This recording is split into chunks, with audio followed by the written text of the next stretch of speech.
My children and my wife went on vacation while I was left alone in the ICU. When they returned, they were shocked to find new residents in the house. What I did with the money from the sale left them speechless. Their reaction was priceless. Subscribe to the channel for more stories like this and comment the city you're watching from. The pain hit me like a sledgehammer to the chest while I was trimming the hedges in our front yard. One moment I was thinking about how Margaret would complain if the edges weren't perfectly straight. The next I was on my knees, gasping for air that wouldn't come.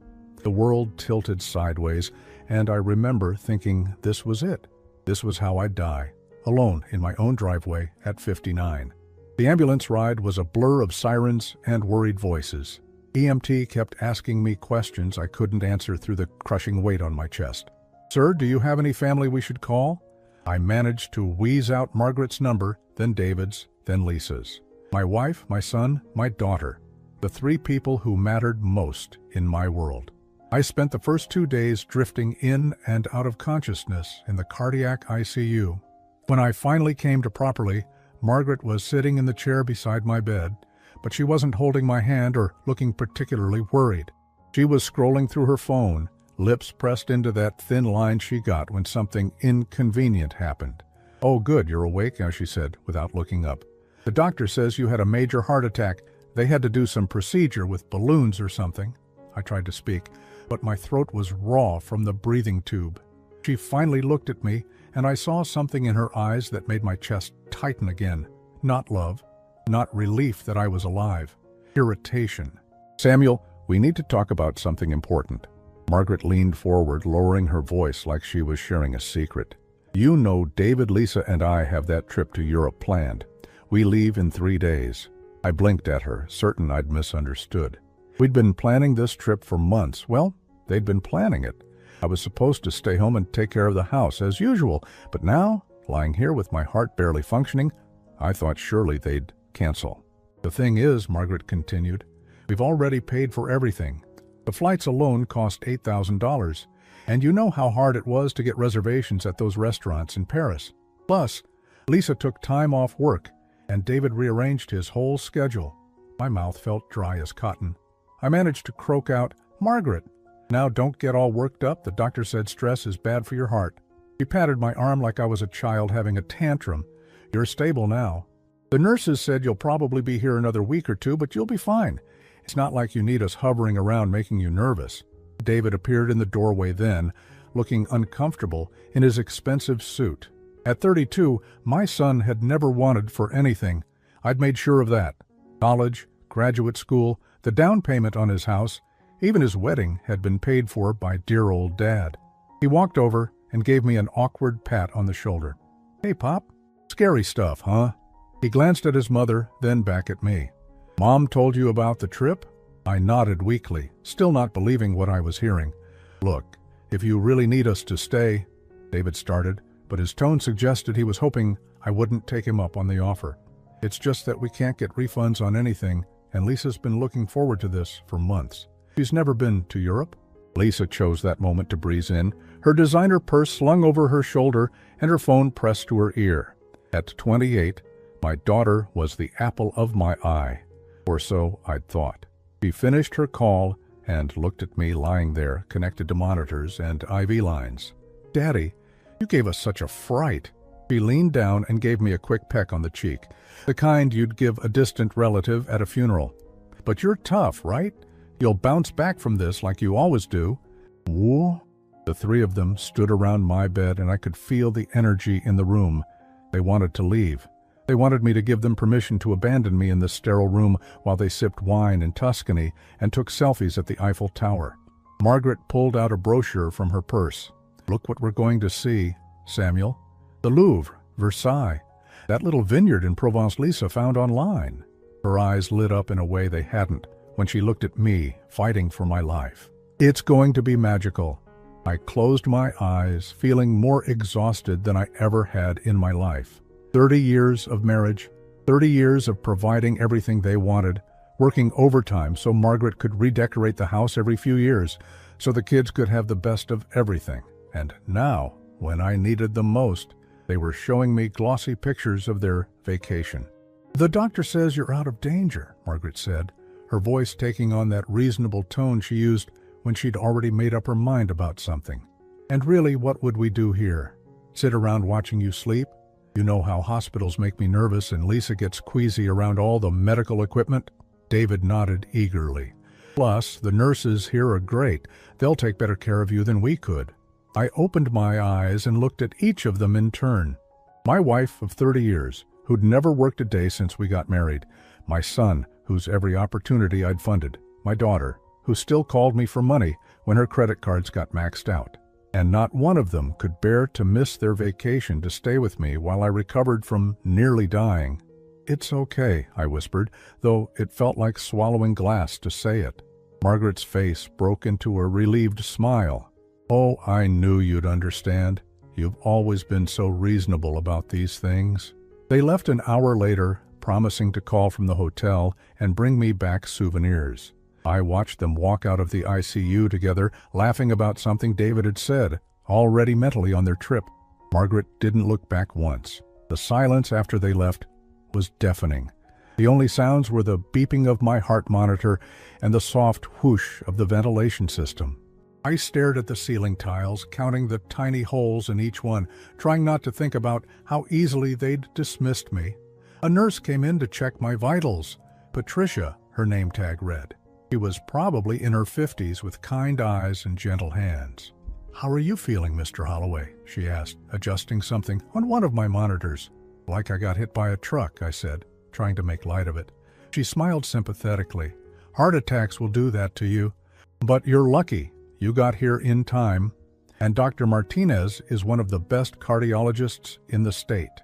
"My family just left," I said, not sure why I felt the need to explain their absence. Patricia nodded, but something flickered across her face, an expression I couldn't quite read. "Well, I'm sure they'll be back soon. Family is so important during recovery." "They went to Europe," I said quietly. This time, Patricia couldn't hide her reaction. Her eyebrows shot up and she stopped what she was doing to look at me directly. "Europe?" I nodded, suddenly feeling ashamed, though I wasn't sure if it was shame for them or for myself for letting it happen. Patricia was quiet for a moment, then she pulled up the chair Margaret had vacated and sat down beside my bed. "Mr. Holloway, can I tell you something? I've been working in this ICU for 15 years, and I've seen a lot of families deal with heart attacks and strokes and all kinds of medical emergencies." I waited for her to continue. "The families that really love each other? Wild horses couldn't drag them away from this bedside. They sleep in these uncomfortable chairs for weeks if they have to. They fight with the doctors to get answers, they learn medical terms they can't pronounce, and they certainly don't go on vacation while their loved one is recovering from a major cardiac event."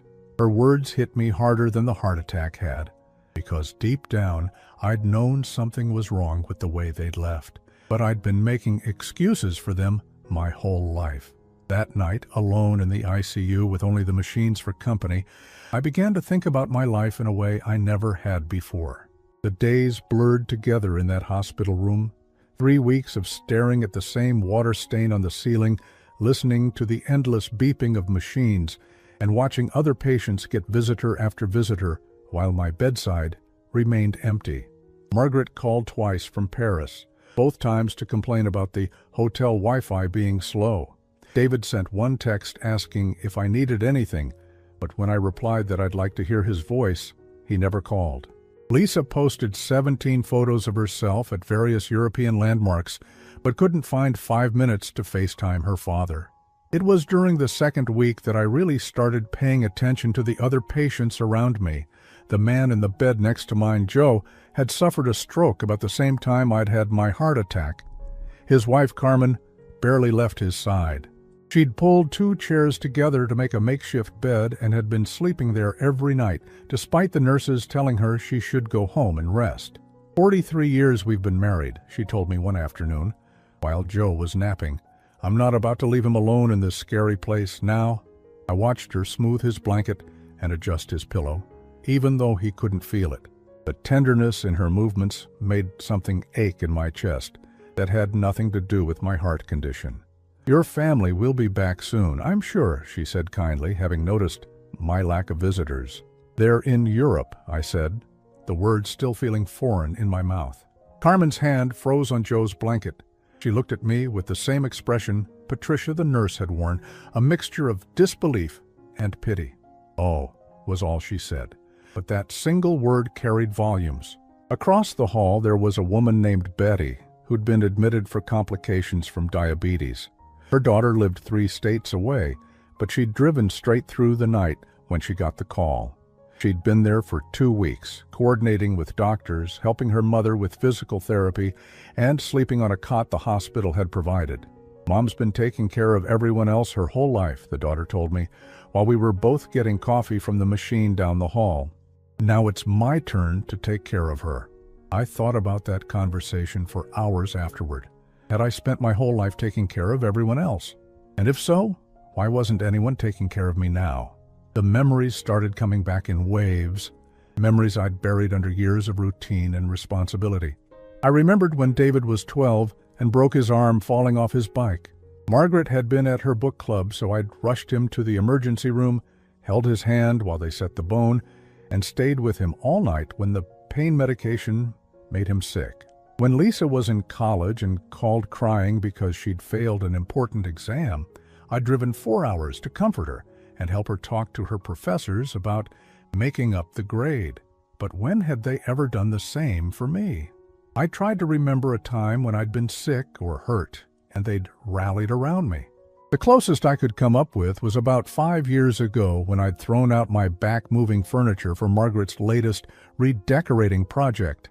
I'd been laid up for a week, and she'd complained constantly about having to bring me food and help me to the bathroom. I didn't sign up to be a nurse, she'd said, irritated that I couldn't reach the remote control that had fallen on the floor. Patricia became my lifeline during those long days. She worked the day shift, and whenever she had a free moment, she'd stop by to chat. She had a way of asking questions that made me really think about my answers. "Tell me about your family," she said one afternoon while checking my blood pressure. "Well, Margaret, that's my wife. She likes nice things, always has. When we got married, I promised her she'd never have to worry about money, and I've kept that promise. She's been able to stay home, redecorate the house whenever she wants, buy whatever clothes she likes." "That sounds generous," Patricia said carefully. "What does she like about you?" The question caught me off guard. I opened my mouth to answer, and then closed it again.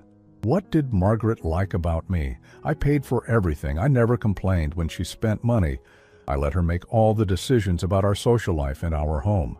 But what did she actually like about me as a person? "She appreciates that I'm a good provider," I said finally.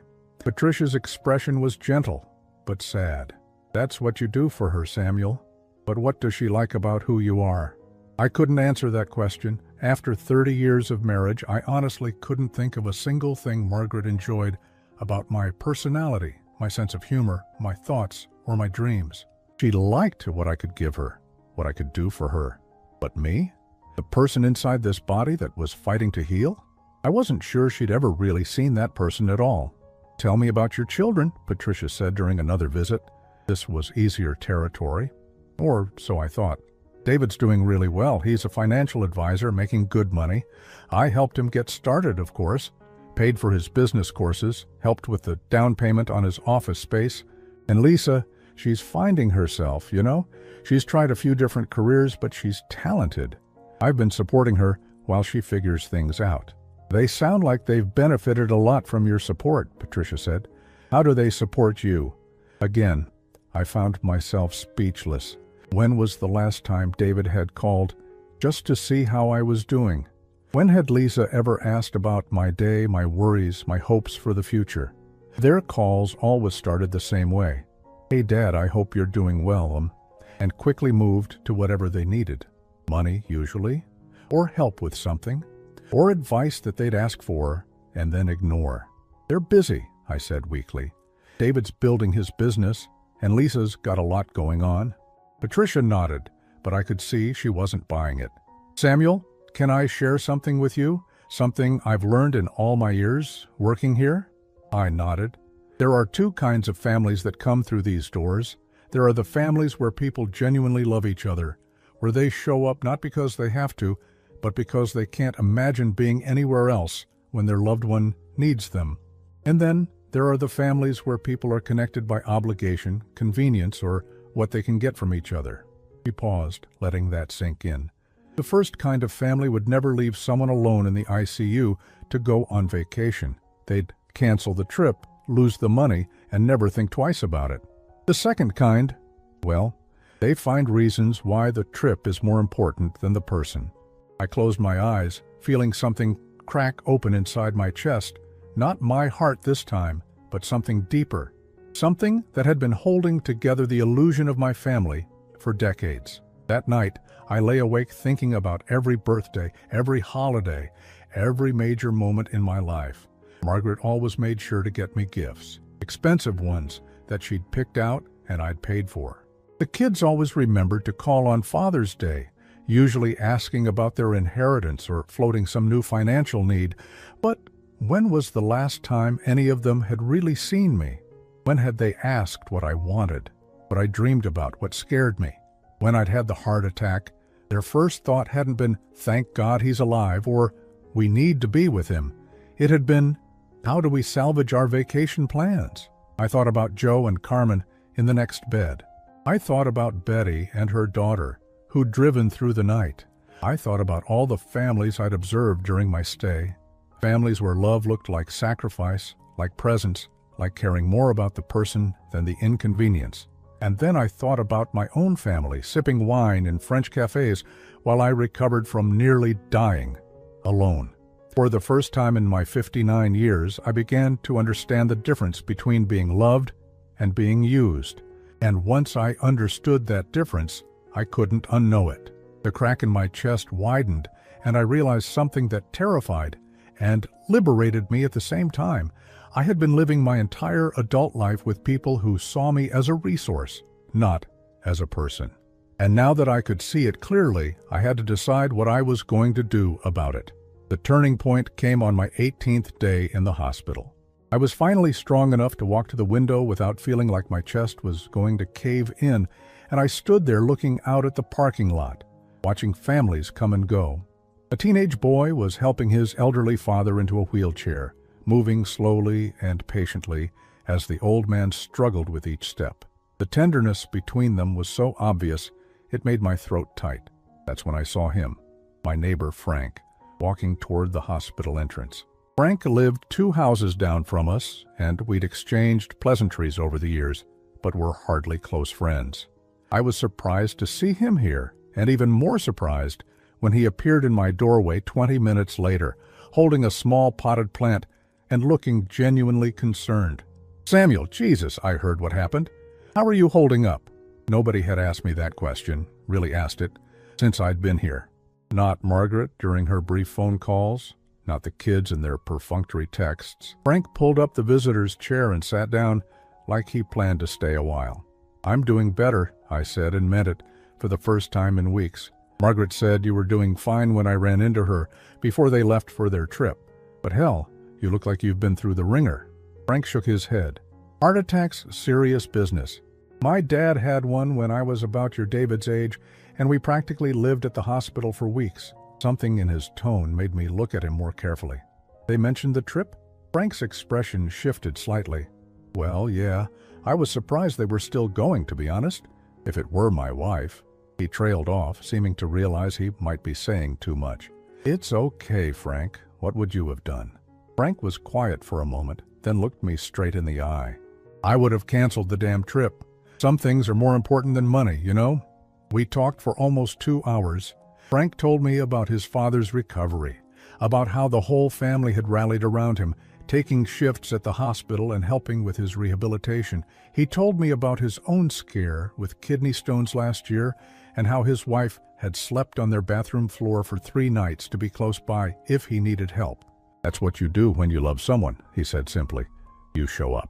After Frank left, promising to come back the next day, I sat in that hospital bed with a clarity I'd never experienced before. The fog of decades of self-deception had finally lifted, and I could see my life for exactly what it was. I wasn't a husband and father. I was a bank account with legs. I wasn't loved. I was useful. And the moment I stopped being useful, the moment I became the one who needed care instead of providing it, they'd abandoned me without a second thought. That night, I made a decision that would have seemed impossible to me just 3 weeks earlier. I was going to take control of my life. For the first time in 30 years, I was going to put myself first. The next morning, I asked Patricia to help me contact my lawyer, Robert Chen. Robert had handled our wills and some property transactions over the years, but he'd also become something of a friend. He was at the hospital within 2 hours of my call. "Samuel, you look terrible," he said, but with the kind of honest concern I'd been craving. "How are you really doing?" "I'm doing a lot of thinking, Robert, about my life, about my family, about what I want the rest of my years to look like." Robert pulled out a legal pad and his pen. "I'm listening." I took a deep breath and began explaining what I wanted to do. Robert's eyebrows climbed higher with each item on my list, but he didn't interrupt. When I finished, he set down his pen and looked at me for a long moment. "Samuel, are you absolutely sure about this? These are pretty drastic changes. I've never been more sure of anything in my life." "Leil, and you understand that once we start this process, there's no going back quietly? Your family is going to know something's changed the moment they return." I thought about Margaret sipping champagne in first class while I'd been fighting for my life. I thought about David and Lisa posting photos of themselves at the Coliseum while I lay alone in the ICU. I thought about 30 years of being taken for granted, of having my love and generosity seen as obligations rather than gifts. "Good," I said. "It's time they learned I'm not as disposable as they think I am." Robert spent the next hour taking detailed notes. I wanted to sell our house, the 4-bedroom colonial that Margaret had insisted on, with the formal dining room we never used and the master suite she'd redecorated 3 times. I wanted to liquidate the joint savings accounts, the investment portfolios I'd built up over decades of careful planning. I wanted to buy myself a smaller, simpler place where I could live comfortably without the burden of maintaining a showcase for Margaret's entertaining. "What about the kids' inheritance?" Robert asked delicately. "What about it? They're adults. David's making good money and Lisa needs to learn to support herself. I've been enabling her dependence long enough. And Margaret?" I was quiet for a moment, thinking about my wife, the woman I'd promised to love and cherish, who couldn't be bothered to stay by my side when I nearly died. She'll get her legal share of whatever's required by law. But her days of spending my money on trips I'm not invited to are over. Robert made more notes, occasionally asking clarifying questions. When he finally closed his notepad, he looked at me with something I wasn't used to seeing in people's eyes when they looked at me: respect. "I have to say, Samuel, I've known you for 8 years, and I've watched you be incredibly generous with your family. Some might say too generous. If this experience has shown you that generosity wasn't appreciated the way it should have been, then maybe these changes are long overdue." Over the next few days, while I continued my physical recovery, Robert worked behind the scenes to set everything in motion. A realtor came to the hospital to discuss listing the house. I signed papers to liquidate investments and close joint accounts. I reviewed listings for smaller homes and neighborhoods I'd always found appealing, but Margaret had dismissed as not our style. The nurses had started calling me their miracle patient. Not because of my medical recovery, though that was going well, but because of the transformation in my demeanor. Patricia commented on how much more alert and engaged I seemed. "You look like a man with a purpose," she said while helping me with my physical therapy exercises. "I am," I said, and realized I'd never felt more energetic in my life, despite having a major heart attack 3 weeks earlier. Frank visited every other day, and I found myself looking forward to his conversations more than I'd enjoyed talking to anyone in years. He told me about his work, his hobbies, his thoughts on everything from politics to gardening. And he asked me about my thoughts too, not what I could do for him, but what I actually thought and felt about things. "You know," he said during one visit, "I always thought you seemed like you had more to say than you ever got to say around your family." He was right. Around Margaret, David, and Lisa, I'd learned to keep my opinions to myself unless they specifically related to solving one of their problems or writing one of their checks. My role was to nod, agree, and provide. But with Frank, I found myself sharing thoughts I'd been keeping locked away for years. I told him about books I wanted to read, places I wanted to travel, hobbies I'd always been interested in but never had time for because I was too busy working to fund everyone else's dreams. I talked about maybe getting a dog, something Margaret had always vetoed because pets were too much trouble. And I mentioned thinking about taking some art classes, learning to cook something besides the basic meals I made when Margaret was out with friends. "Those all sound like great plans," Frank said. "What's stopping you?" For the first time in my adult life, the answer was simple: nothing. A week before my discharge, I received a postcard from Margaret. The front showed the Leaning Tower of Pisa, and the back contained 3 sentences. "Having a wonderful time. Italy is beautiful. See you when we get back." Not "I miss you." Not "I hope you're feeling better." Not "I can't wait to see you." I held that postcard in my hands and felt the last remaining thread of obligation to my old life snap cleanly in two. By the time Dr. Martinez cleared me for discharge, the house was under contract, my new place was purchased, and my old life was packed away in boxes. All that remained was to wait for my family to come home and discover that the man they'd left behind in the ICU was gone forever. I was finally ready to meet the people who'd replaced him with a vacation. I was in my new kitchen, unpacking dishes and humming along to music on my radio when my phone started ringing. I glanced at the screen and saw Margaret's number, but I didn't feel the usual jolt of anxiety that her calls used to trigger. Instead, I felt oddly calm as I answered. "Samuel? Samuel, what the hell is going on?" Her voice was shrill, panicked. "We just got to the house and there are strangers living there, strangers in our house."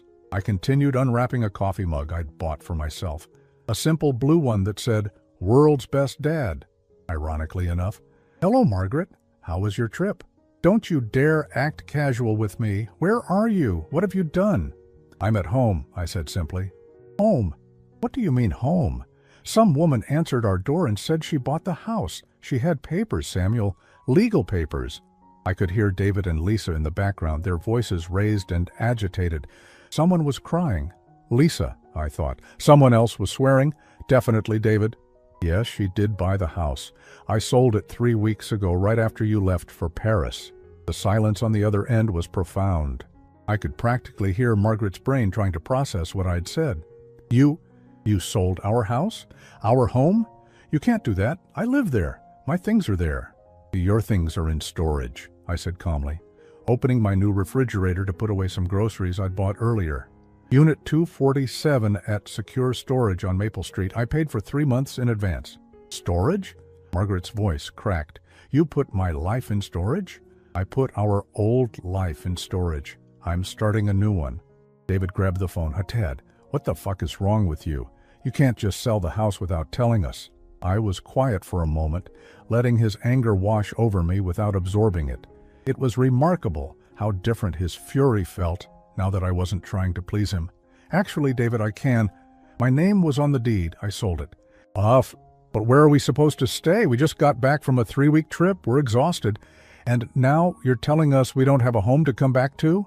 The irony was so thick, I almost laughed. "Funny you should mention that. I spent 3 weeks recovering from a heart attack with nowhere to feel at home either. But I managed." Lisa took the phone next, her voice thick with tears. "Daddy, please, you're scaring us. This isn't like you."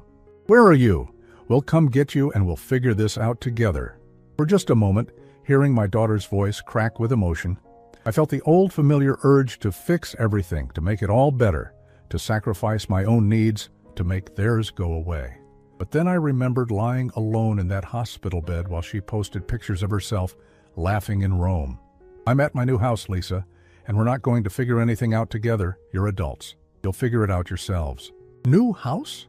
Margaret had taken the phone back. "What new house? With what money?" "With our money, Margaret. The money I earned, that I saved, that I invested for 30 years while you spent it on redecorating and designer clothes and trips to Europe while your husband recovered from nearly dying." The words came out calmer than I felt, but each one was deliberate, honest, and long overdue. "You're having some kind of breakdown," Margaret said, but there was uncertainty in her voice now. "The heart attack, the medications, being alone in the hospital, it's affected your thinking. We need to get you help." The only thing that affected my thinking was having 3 weeks to think clearly without any of you around to distract me with your needs and demands. I gave them the address to my new place and hung up. They'd be here within the hour, I knew. Margaret wouldn't let this go without a fight. My new house was everything our old one hadn't been. It was smaller, simpler, but it was mine. 2 bedrooms, 1 bathroom, a kitchen that opened into a living room with big windows that let in lots of light. There was a small backyard with fruit trees and space for a garden. The mortgage payment was less than half what we'd been paying, and I'd bought it outright with cash anyway. I'd spent the last week since my discharge making it feel like home. I'd bought furniture that I liked, comfortable pieces instead of Margaret's formal showcase items.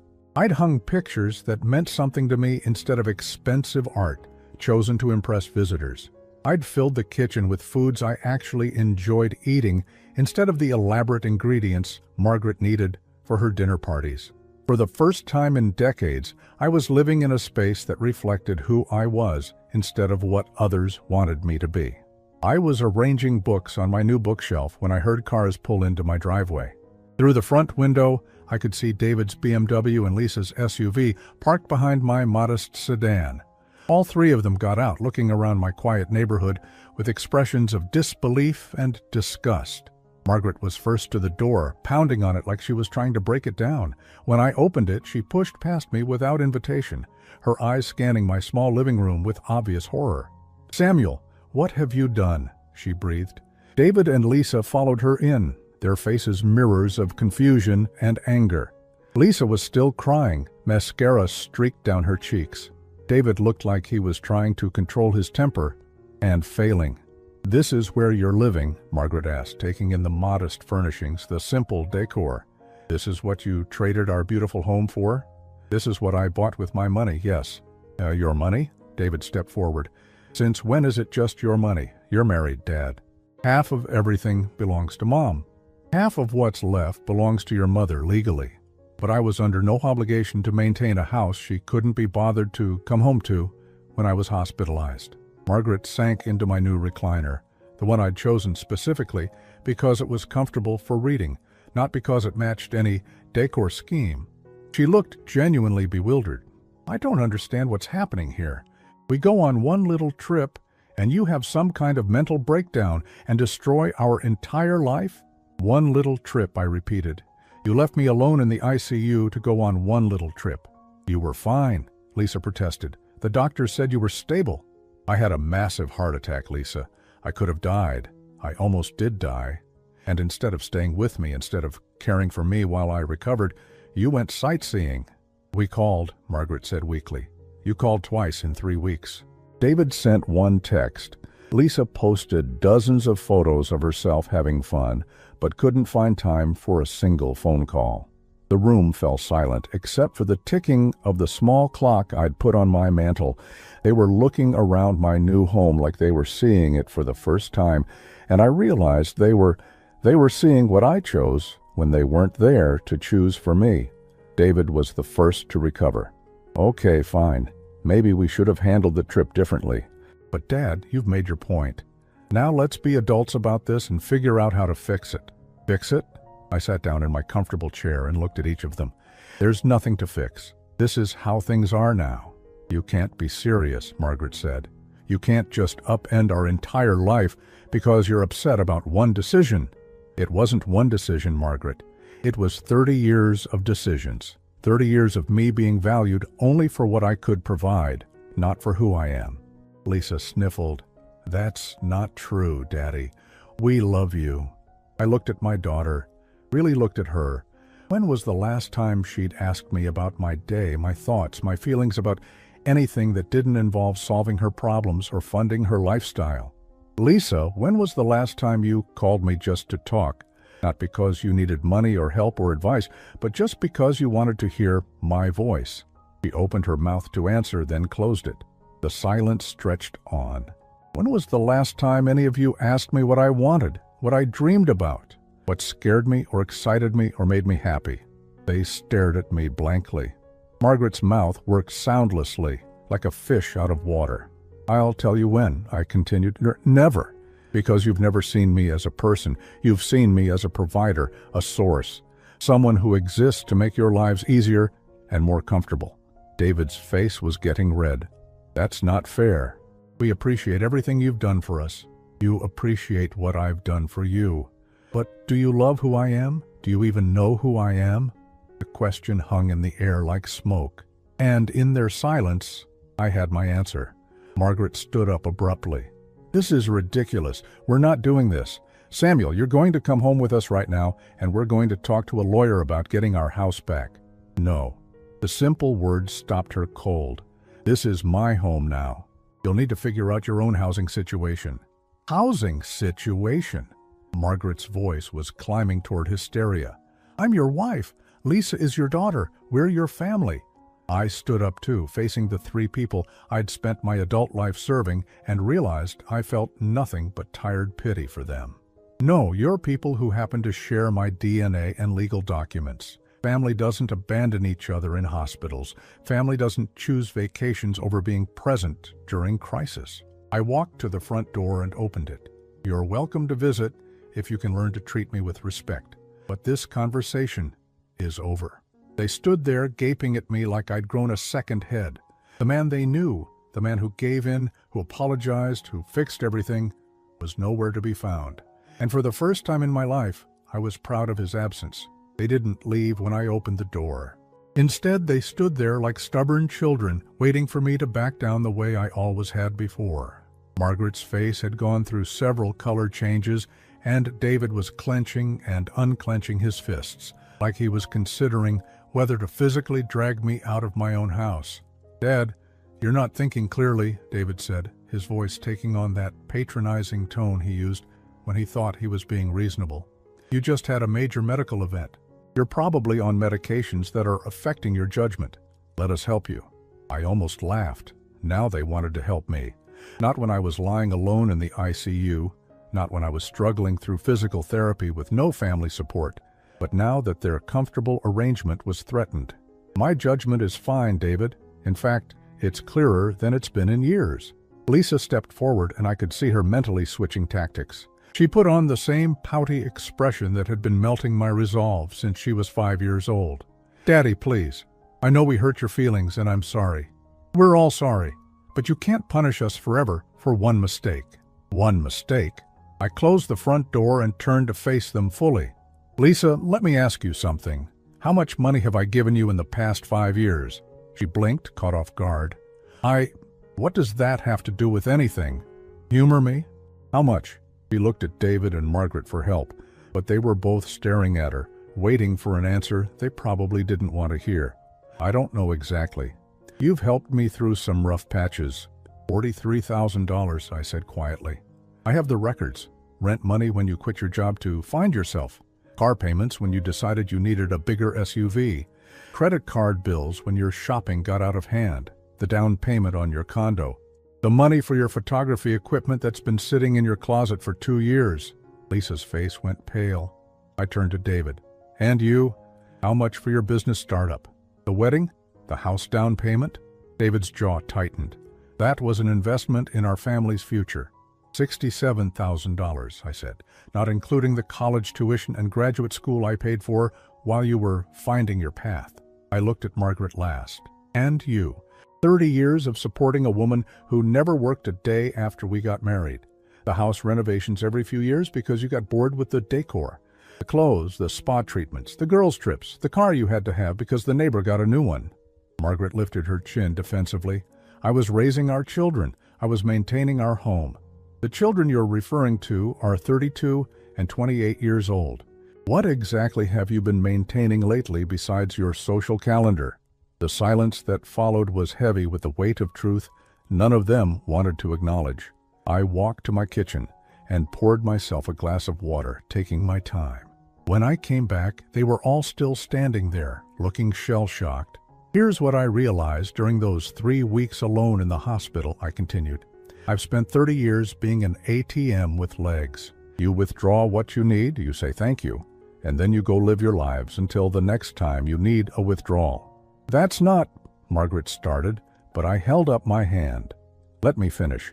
In all those years, Not once did any of you ask what I wanted. Not once did you consider that I might have dreams of my own, goals that didn't involve funding yours. When I had my heart attack, your biggest concern wasn't my health or my fear or my pain. It was whether your vacation would be inconvenienced. David's face was getting redder. You're being completely unreasonable.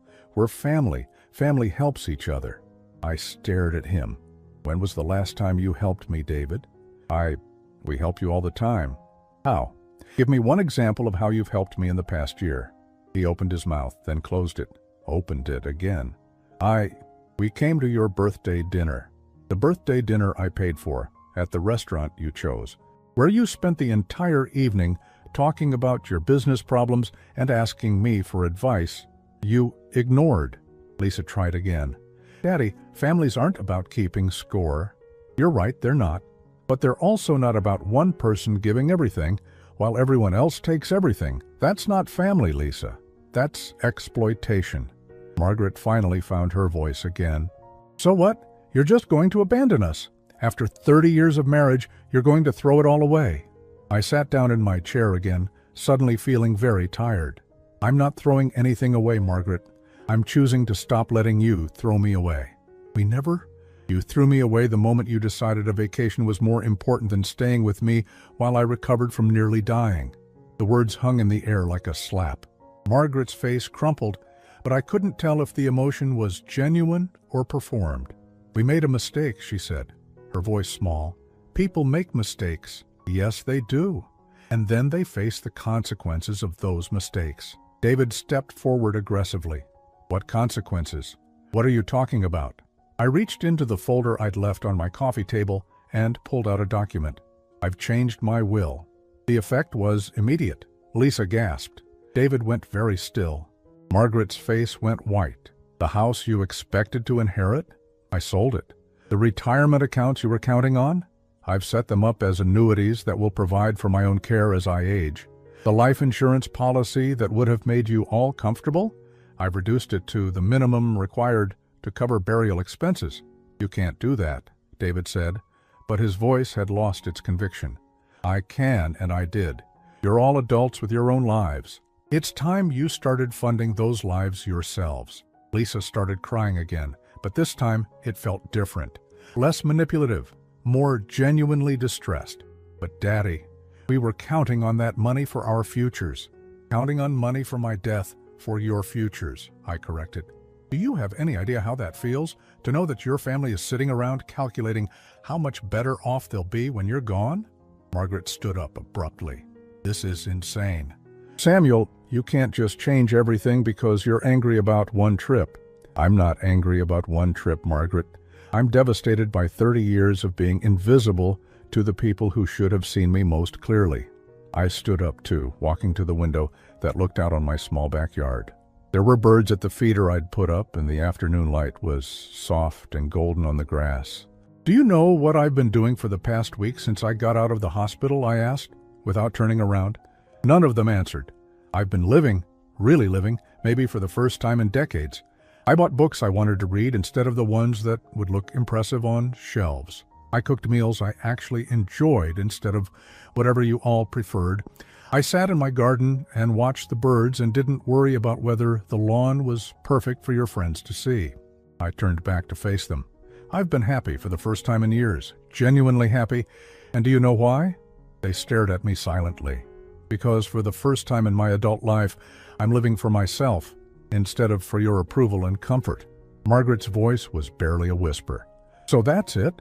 You're just done with us? I looked at each of them.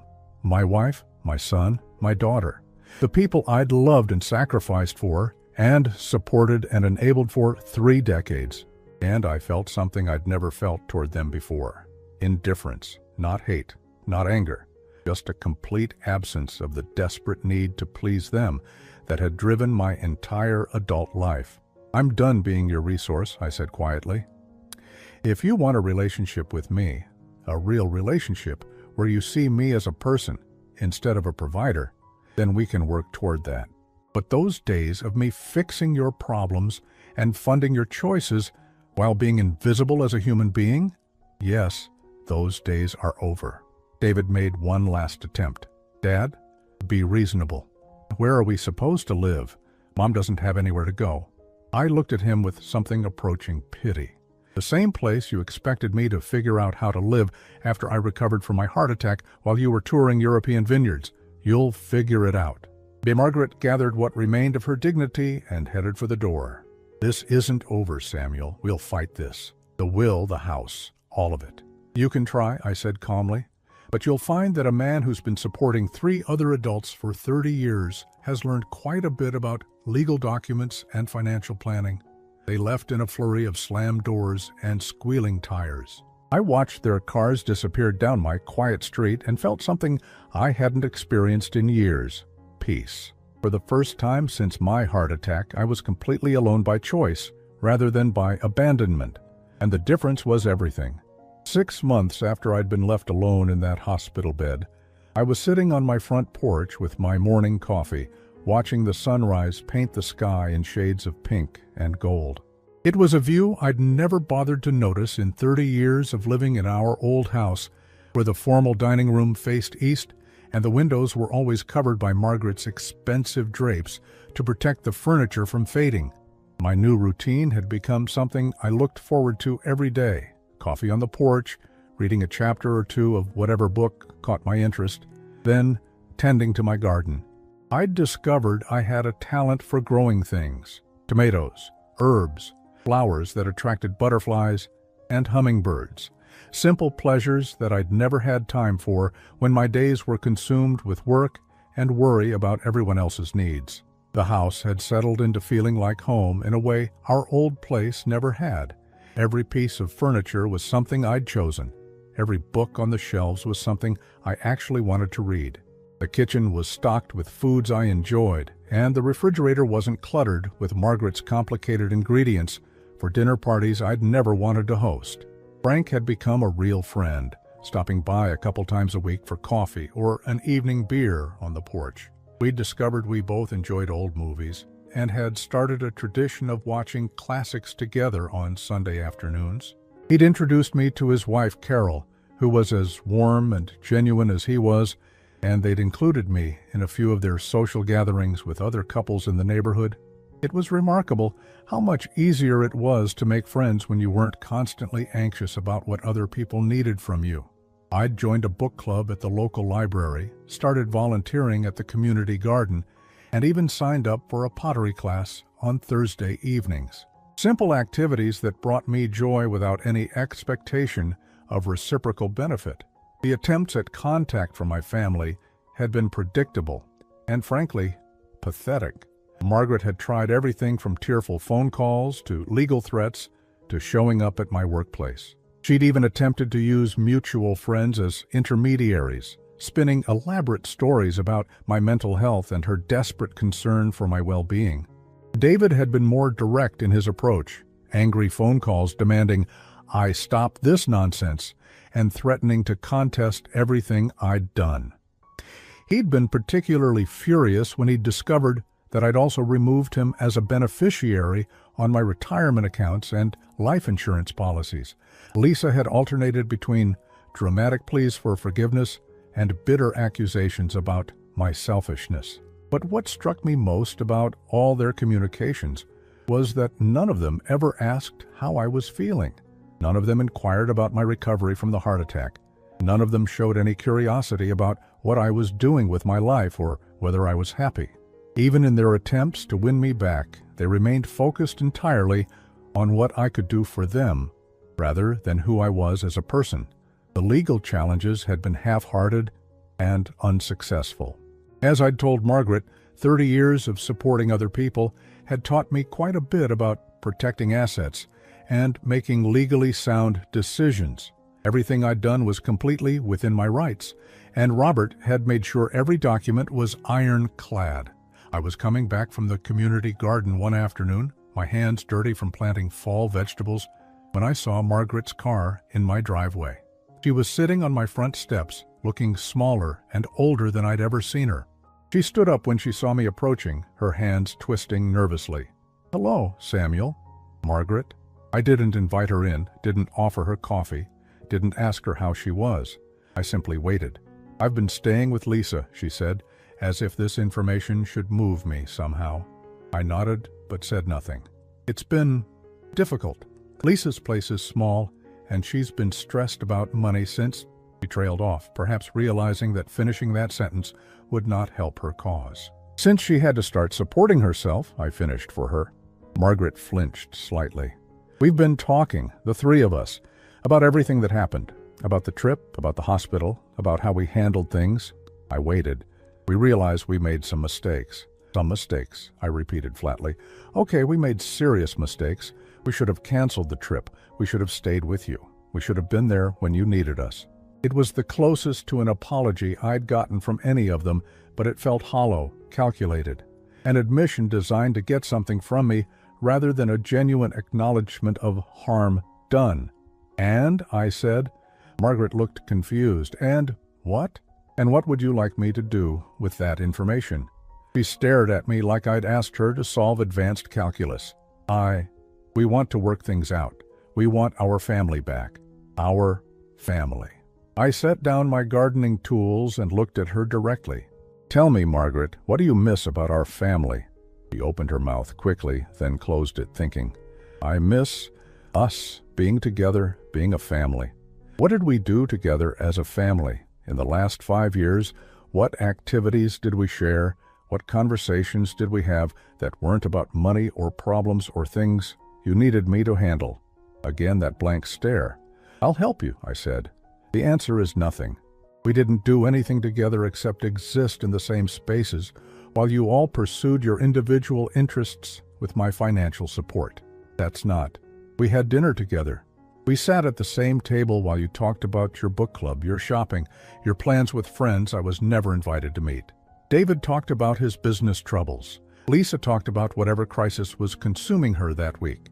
And I listened and nodded and offered solutions and wrote checks when requested." Margaret's face was getting red. "You make it sound like we never cared about you at all. When was the last time you asked me about my day?" Silence. "When was the last time you asked what I was reading, what I was thinking about, what I wanted to do with my free time?" More silence. "When was the last time you showed any interest in who I am as a person rather than what I could provide as a husband and father and bank account?" Margaret's lip trembled, but I felt nothing.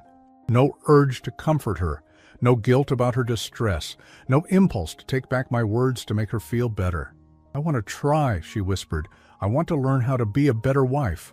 I studied her face, looking for something genuine, some sign that she understood the depth of what had been broken between us. But all I saw was a woman who was scared of losing her financial security and the social status as a married woman. "What do you love about me, Margaret?" The question seemed to physically stagger her. "What do you mean?" "I mean, what aspects of my personality do you love? What are my good qualities as a person? What do I bring to your life besides money and stability?" She stood there opening and closing her mouth like a fish, and I had my answer. "Margaret, we've been married for 30 years, and you can't name a single thing you love about who I am as a person." Tears started rolling down her cheeks, but they felt like performance rather than genuine emotion. "I can learn," she said desperately. "I can get to know you better. We can start over." I looked at this woman I'd been married to for 3 decades and felt a sadness that had nothing to do with our current situation. I felt sad for both of us, for her, because she'd never learned how to love another person, and for me, because I'd spent so many years accepting so little. "Margaret, you can't learn to love someone you've never bothered to see, and I can't teach you how to see me after 30 years of being invisible to you." She crumpled then, sinking back onto my front steps and sobbing in a way that might have been genuine. But even her grief felt foreign to me now, like watching a stranger's pain. "What am I supposed to do?" she asked through her tears. I felt a flicker of something, not pity exactly, but recognition of her helplessness. The same thing I had to do when you all left me alone in the hospital. Figure it out. I gathered my gardening tools and walked toward my front door. "Samuel, please," she called after me. "Don't you think we deserve a second chance?" I stopped and turned back to her one last time. "Margaret, you had 30 years of chances. You had every day of our marriage to choose to see me, to know me, to love me, as a person instead of a provider.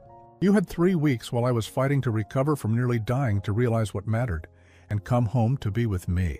I shook my head slowly. I don't have any more chances to give. That was 8 weeks ago. I haven't heard from any of them since. Frank tells me through the neighborhood grapevine that Margaret has moved in with her sister in Phoenix, that David is struggling with his business without my financial backing, that Lisa has moved to a cheaper apartment and taken a job as a server at a chain restaurant. I feel no satisfaction in their struggles, but I feel no guilt either. They are living the natural consequences of their choices, just as I am living the natural consequences of mine. My consequence is this: I wake up every morning in a home that reflects who I am, rather than what others want me to be. I spend my days doing things that bring me joy, rather than things that bring others comfort. I go to sleep every night knowing that every choice I made that day was mine to make.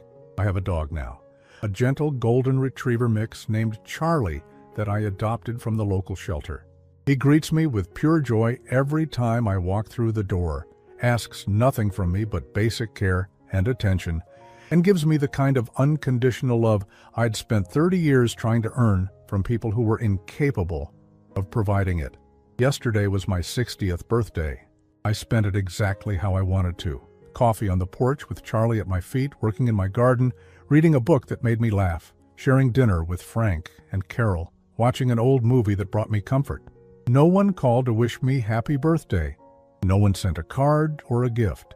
And for the first time in decades, my birthday was exactly what I wanted it to be: peaceful, authentic, and mine. I am 60 years old and I am finally living my own life. It took a heart attack and abandonment by the people I'd loved most to teach me that I was worth loving, worth seeing, worth choosing. Some lessons come late, but they still have the power to save you. I saved myself and I have never been happier.